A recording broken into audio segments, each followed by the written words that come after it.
नमस्कार साथियों। ईरान और अमेरिका के बीच का यह संघर्ष समझना काफ़ी रोमांचक है, क्योंकि ये सीधे हमले से शुरू नहीं हुआ था। पहले शैडो वार के थ्रू शुरू हुआ था। प्रॉक्सी वार का दौर चला था जब पहली बार इस्लामिक क्रांति हुई थी, और ये ईरान और अमेरिका के बीच में सीधी कभी लड़ाई नहीं होती थी। प्रॉक्सी वारफेयर होता था। ईरान ने मध्य पूर्व में अपने सहयोगी एक्सिस ऑफ रेजिस्टेंस का इस्तेमाल किया। ईरान ने बहुत सारे प्रॉक्सीज बना के रखी थी। हिजबुल्लाह को लेबनान में तैनात करके रखा था, और हुती विद्रोही को यमन में और इराक में मिलिशिया समूह को पैसा देते थे। इसका मकसद क्या था कि अमेरिका के ठिकानों को परेशान करना और क्षेत्र में अमेरिकी प्रभाव को कम करना था।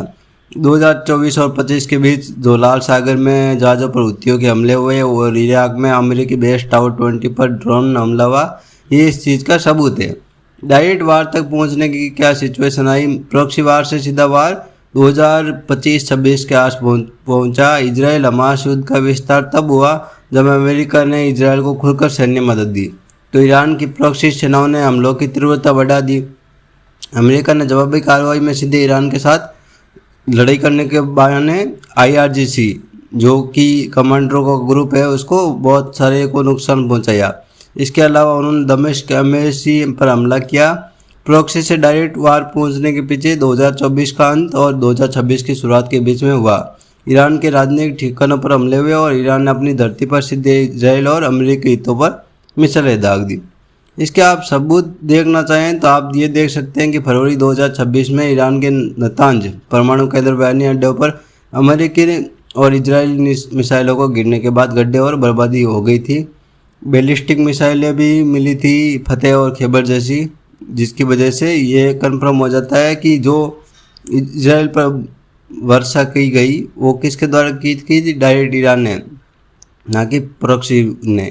इसके अलावा पेंटागन का भी बयान आया है ऑपरेशन एपिक फ्यूरी को लेकर, अभी तक लगातार आ रहे हैं। ये डायरेक्ट वार होने के पीछे क्या कारण था?